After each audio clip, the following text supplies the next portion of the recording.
This is Living Catholic with Father Don Wolf. Living Catholic is a fresh look at issues confronting each of us today. This show deals with living Catholic, what that means for Catholics, as well as the impact on the rest of society. You certainly don't have to be Catholic to enjoy this show. And now your host, Father Don Wolf. Welcome, Oklahoma, to Living Catholic. I'm Father Don Wolf, pastor of Sacred Heart Parish and rector of the Shrine of Blessed Stanley Rother. We're approaching our annual time of preparation for the celebration of the resurrection. That's Lent. These 40 days are the retreat we go on, the discipline we submit ourselves to as we turn our hearts to the truth of the presence of Jesus in our lives. We do this every year. Now might be the time we approach it with an open heart. I say that because Lent is often focused on discipline and abstinence rather than on excitement and joy. Certainly, when I was growing up, the one question we were put was, what are you going to give up, rather than anything else? Certainly, no one spoke much about growing in our joyful acceptance of the truth of resurrection. That seemed to be something else altogether. And since we're beginning a not insubstantial amount of time, we should have a good idea what it's for and what we want to do with it. So we should begin with the numbers. 40 days for Lent is to duplicate the time Jesus spent in the wilderness in preparation for his public ministry. I suspect there is a deep psychological reason for this amount of time, although I can't find any studies about it. But I know it takes about this amount of time to begin to reorient what we do in any kind of meaningful way. That is, we can quit something or alter something for a week or two, no matter what it is. Making things truly different, though, requires a greater commitment of time. I suspect it has to do with rewiring what we're used to and how we get used to doing things. A psychiatrist friend of mine told me one time that he thought our behaviors actually created a physical impression in our brains. It had to do with the travel of electrons along the synaptical pathways, all very technical. But his point was firm. Doing something different means an actual physical change in the way our brains work. Sounds like it takes time to make things different. At least that's what the white coats offer to us. Suffice it to say, before there were scientists and psychologists around to give us all the precise data about these things, the experts in human behavior amidst the religions all knew it took time to change. 40 days was a good beginning. So think in your own life about the new things you've begun. A new year in school, the new job you've taken, a new part of the country that you've lived in. All of them begin with a rush of excitement or a feeling of dread. For a couple of weeks, whatever you carry into the moment can sustain you, but after that, whatever it is you carried in begins to fade, replaced by what you find there. After a little while, you begin to be changed by the environment. It just takes a while. Notice, the effect can be good. Your initial dread and resentment can be replaced by growing interest or an expanding awareness. After 40 days, you can discover what you might not have seen before. Or it can be disappointing. Your initial positivity can generate into resentment or even disgust. 40 days can wear on you. When arriving at the seminary in August of 1975, for example, I was filled with the anxiety of a newbie. I had no idea what to expect or what might happen. Nobody had told me anything about what it would be like, other than to say it's the place you go if you're going to be a priest. But the directors there, they knew what they were doing. They scheduled a retreat for the whole school in October. It was just about 40 days after school started. With time passing, our initial illusions had passed. When they were out of the way, it was time to begin opening ourselves to what was to come, what the seminary really, truly could offer us. So 40 days is a good long time when it comes to opening our eyes to see or opening our hearts to feel. At least it seems to be so.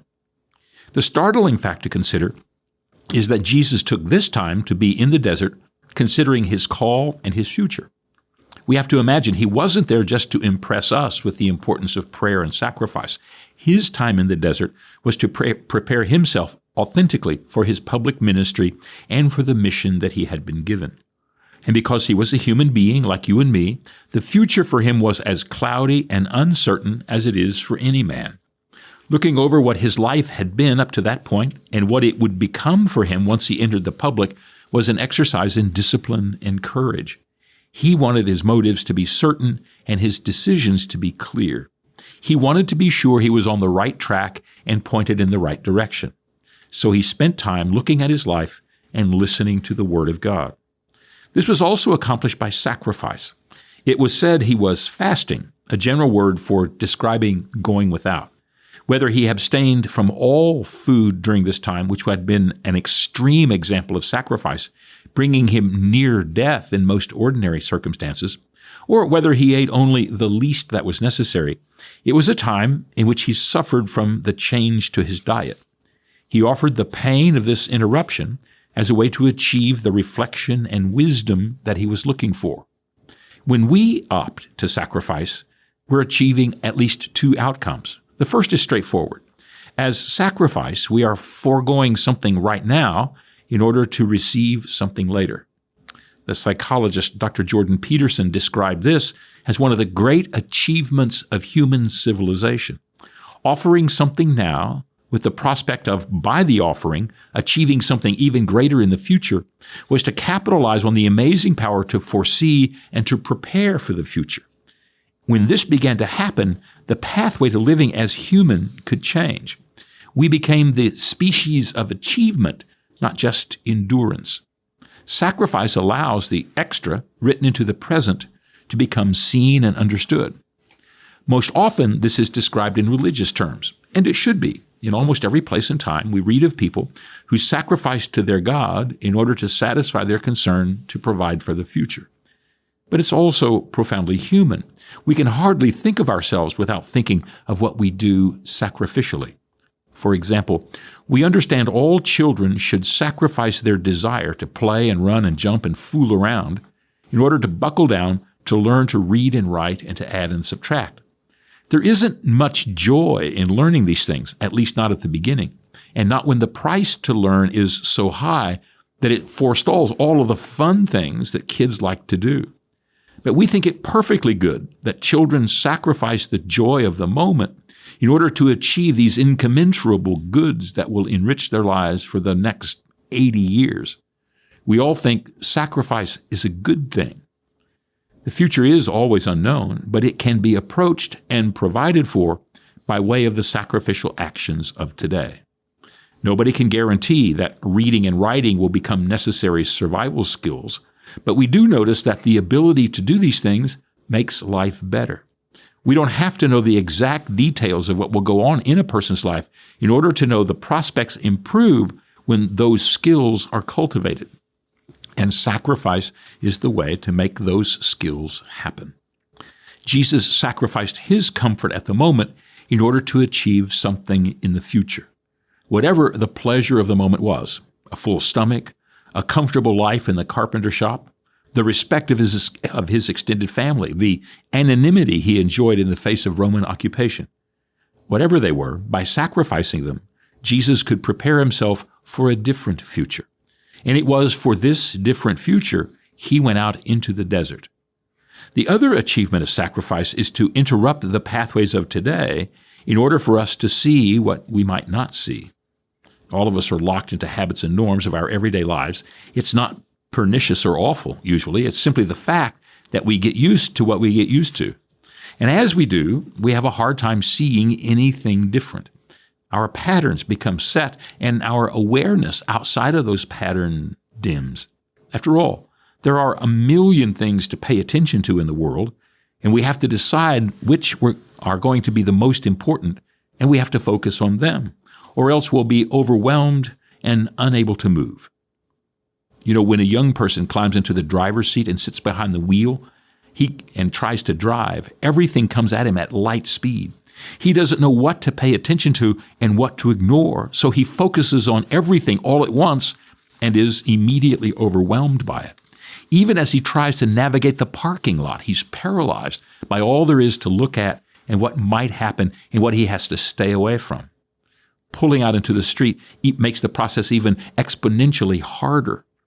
But eventually, he learns to drive by learning not to pay attention to the things that don't matter, by restricting his vision and lowering his sensitivity. He becomes a better driver when he sees less and responds to fewer things. But take him out of the norm. Have him drive in the big city, or put the steering wheel on the other side of the car and have him drive in England, for example. And suddenly he sees things and is aware of things he'd never pay attention to if he were at home. What he'd even hardly registered doing becomes a challenge when all those things change. And suddenly, the world that has been as tame as a laundry basket becomes as hostile as a bucket full of snakes. That's what sacrifice does. The norm of the everyday is interrupted, and tomorrow looks all different. Go without food for a day or a week, and what you pay attention to changes. Decide not to access your internet for 3 days, and your relationship with what you look at in your room changes.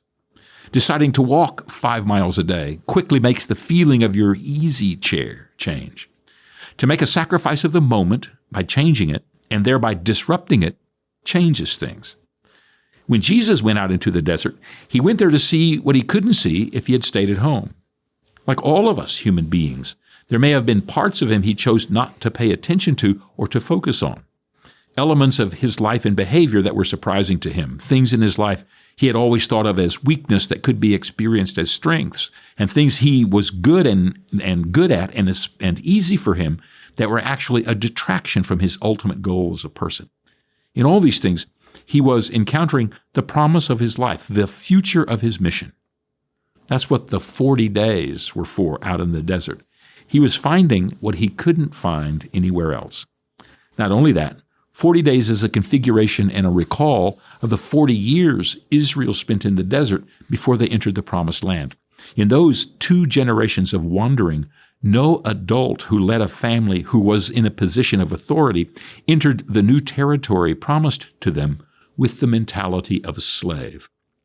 None of the people leading their families had ever been owned by someone else or had considered himself the property of another. Entry to the Promised Land wasn't just a geographical fact, it was an expression of freedom. In this same vein, 40 days is supposed to be a journey into freedom in our own lives.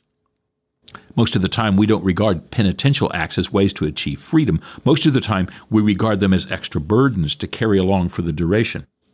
As a child, we gave up sweets and television, and we were focused on making sure not to enjoy desserts and not to waste our time watching the shows on TV. This hung over us, part of the trappings we put on in order to fulfill the expectations of this penitential time. But if we had thought about it or had been better focused, we know we would be invited into freedom. After all, the bad part about sweets or about the goofy shows we watched in the evening isn't that they're bad for you. Ultimately, the bad part is that you grow to think you can't live without them. In the grand scheme of life, we begin to imagine they are woven into our lives, and they have to be. If we don't come upon a time in which we're invited to think of freedom, we might not even know that there could be a way of living life apart from them. It sounds odd to say that, looking back over the years. In our super-wired world of today, it's so naive to imagine that we were somehow hooked on our television or a slave to Oreos. Those days seem so far away and so much more innocent than now. But we only have to look around at now to understand what we're facing. Unless we begin to imagine what a life of freedom could look like, we're liable to think it's impossible to get along without our daily dose of connection to the world of media and commentary and outrage. 40 days are a time in which we can begin to imagine how we might be free in ways we haven't even imagined for ourselves before. How about giving up Facebook or your news channel for Lent? See if you're more or less free at the end of it. An additional aspect of this time also is the natural tendency to abandon the resolutions we've made. Often, we have to caution converts, for example, and those new to the faith, to moderate their sacrifices during Lent. They want to do the extreme. They want to make their Lent to be this kind of great change and therefore a great preparation. And it all begins well with sincere desire and the focus of real change, sharp and precise. But after a while, what is resolute becomes muddled. That's especially true if it's mixed in with failure. After a couple of weeks, what began in clarity begins to fade and blur. This also is an aspect of our mission as believers. Even Jesus had to face the challenge of sharpening his understanding of what he was to do. His mission had to take hold and become direct and purposeful in his life. And this happened as he was tempted to temporize or abandon it. His sacrifice was in undergoing the temptations necessary to make clear what he had come to the desert to do, to accept his public ministry and the mission of being the Messiah. When being tempted to alter his approach, he was clarifying them to himself. In the 40 days we have, we're invited to ask ourselves what we are to do and what our mission is to be. We may be 70 years in the faith, but the Lord is still at work in us and still expectant of our response to his plan for us. These 40 days are a good time to ponder. In the course of his time in the desert, Jesus also confronted the devil. Stories we have of this confrontation are not so fantastic we can't learn from them. After all, they are variations of the same temptations we all face, especially when we begin considering what God might have in mind for us in our lives. To be tempted to abandon our freedom, to be invited to public spectacle in the face of quiet purpose, to imagine we can substitute what we have accumulated for what we can sacrifice. These all come our way as temptations to abandon our work and to walk away from what we've been given. In dealing with the temptations, Jesus didn't explain his way out of them. There were dueling quotations and heightened contrast between who Jesus was and what Satan offered. But in the stories of the temptation, Jesus holds firm to what he's been given. And that's his connection to the Father and his confidence in himself. It's interesting to imagine that Jesus was invited to make use of his power as Son of God, the one who could do miracles and effect healings by the thousands, in order to take his eyes off of his confidence in God. We are most often invited by every part of society to make use of our power, however small a version of it that we might possess, in order to make things happen or in order to make the world different. Jesus' response was to maintain himself in who he was and what he knew. Another aspect of this encounter during his 40 days is one we should consider, but one we seldom take notice of. In Jesus' confrontation with Satan, he's not surprised. Satan's voice isn't strange to him. He takes it in stride. Truly, it is the same for us. We shouldn't be surprised when the voice of the tempter comes to us. It's part of the world we occupy. Father John Ricardo, I think, put it best in his talk to the priests of Oklahoma City last week. He said that as we ready ourselves for our own mission in our parishes and in the Archdiocese, we should also consider what hell has in mind for us. In the military, it's mentioned over and over that in making plans for battle, the enemy gets a vote. The enemy interferes and interrupts. They're set against what we plan. Any plan that doesn't take into account the enemy's response is hardly worth the name, because hell has a vote in our future. This isn't macabre, it's just what we should expect. Hearing a whisper of temptation or feeling the strong resistance in us to the change we long for, it's all part of what we know. The voice of the devil isn't unknown. In fact, it's one that sounds familiar to us. These temptations sharpen our future. We can become clearer and clearer about what we are to do as we dwell on them during this time. That rather than being fearful of this encounter, we should understand that it surely is to come. After all, if Jesus is tempted from his role as Savior, how is it for us to be tempted away from our role as disciples? And we shouldn't be fooled by its lack of subtlety. Satan can be insinuating and intricate, playing on our weakness and avoiding our strengths. But whatever works is what the tempter is most interested in. So broad, clear, basic temptations are just as likely. After all, Jesus was tempted by fame, power, and hunger. None of these are particularly subtle. They're not likely to be in our lives either. That is, not likely to be subtle. Just know we will be tempted, and the more our lives move away from the regular pattern and common path, the more that temptation will become evident to us. There is another reference to the 40 days of Lent. It's the 40 days of the flood of Noah. When the skies opened and the rain began, it rained for 40 days and 40 nights. What had been assumed to be permanent and regular suddenly became unbridled and uncontrollable. All the way of the world was swept away so that a new phase of creation could commence. We might miss the focus of the flood story if we also don't focus on God's call to Noah. While the world was being swept away in the catastrophe, God was with his chosen.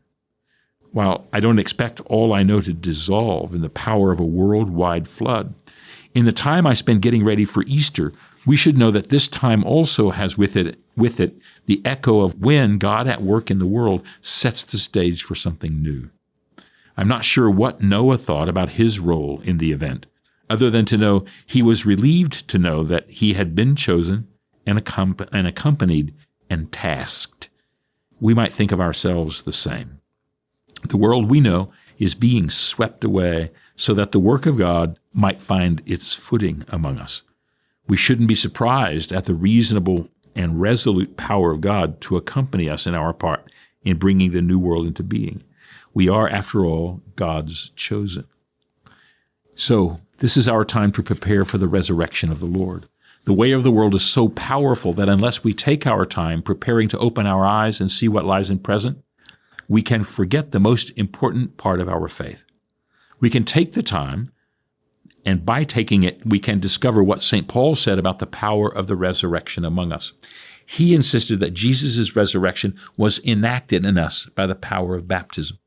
When we accompany Christ in the waters of his baptismal font, we enter into his death, so that as we come out of the waters, we accompany him in his resurrection. Rather than in the unknowable future, resurrection is the prospect of the present.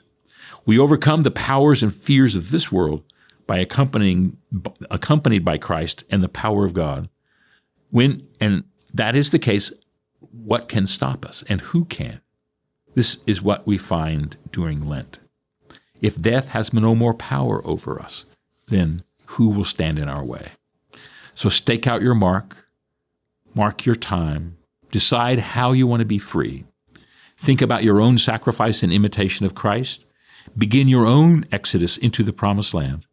Understand the rain clouds will gather and begin to pour down, because all of that is Lent come upon you. This is our time. Back in just a moment.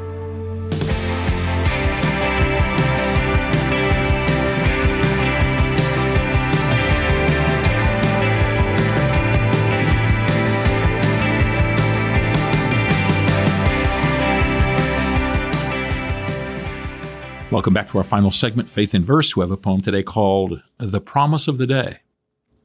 The promise of the day comes alive in the morning as the sun broaches the brightening horizon line.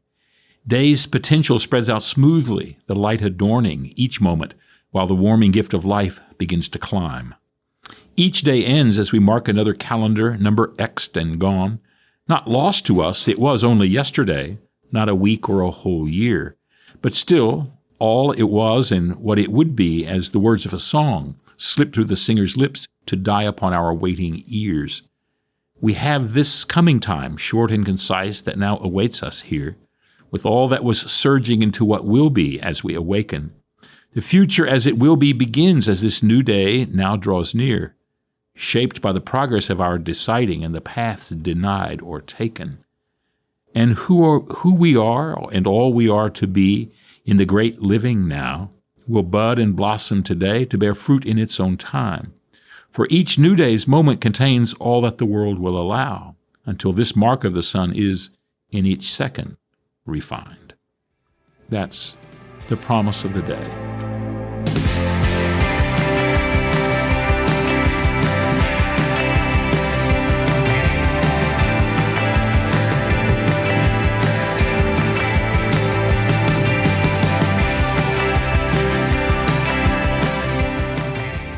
In the weeks to come, I hope that we can together explore what it means to be living Catholic. Living Catholic is a production of Oklahoma Catholic Radio. To learn more, visit okcr.org.